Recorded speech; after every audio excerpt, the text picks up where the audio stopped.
So I thought I'd get my saying on the Oldham Chronicle article to the council. Let's read it out. Chronicle boss writes to Oldham Council and the government seeking transparency regarding numerous controversial issues.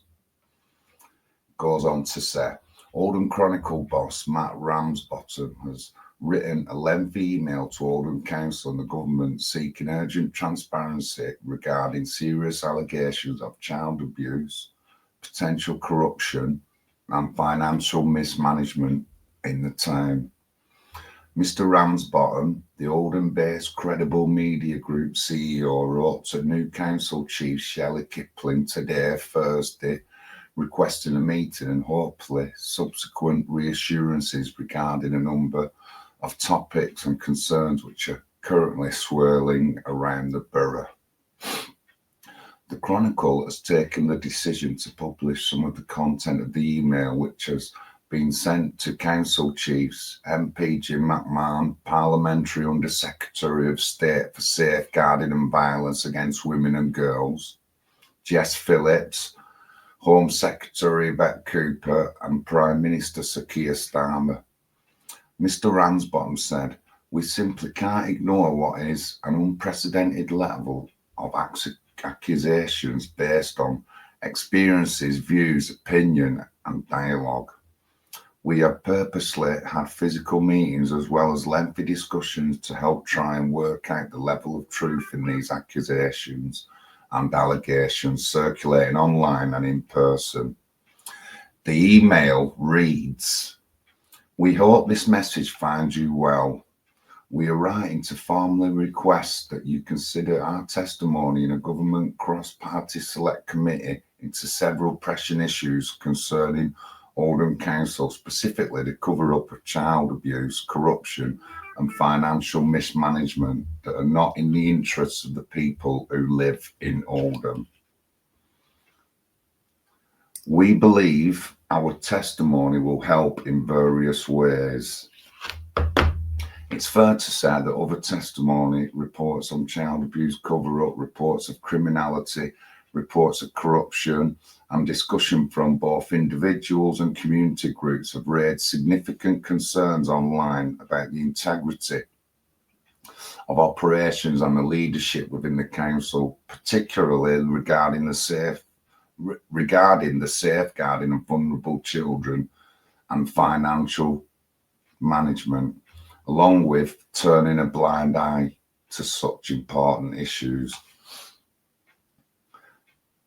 This dovetails into our own experiences, discussions, emails and meetings with both council and Jim McMahon, along analysis and discussion from significant sources coupled with simple basic journalism with integrity.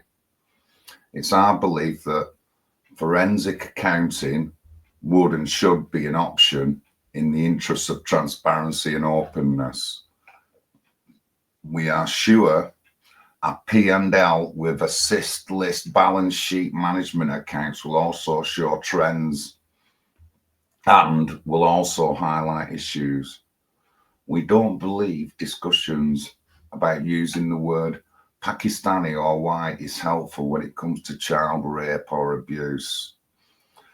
Although a description of perpetrators and victims must be useful to the police in child abuse cases, we are guessing it's very easy to dismiss social media posts from Raja Miah and other campaigners as misinformation. However, we have found a large percentage of his content and research to be believable. It's hard to disregard a lot of the information, especially when our sources concur, including ex-Oldham council workers. It's also hard to ignore the comment sections on social media as a reflection of community sentiment. This could also be a good argument for solid and fair criticism, as well as potential facts, especially regarding the feelings of those who live, work and run small businesses in the area. Some would say that this is modern day feedback for councils in general, We believe community trust in local government is paramount, and it is essential to ensure that any potential misconduct is thoroughly investigated in all towns and cities in the UK. It may be argued Oldham is a good sample size for any UK research. Interesting. The Chronicle's awaiting a response. Now, apparently, he's had his press revoked, and this guy, even though I know him, but I don't know him personally. It's just he's owned Revolution, he's owned a Chronicle for a fair amount of time, so he is known in Oldham, and I know people who know him. I haven't met him, I haven't talked to him, but somewhere down the line, this guy's been wronged big time.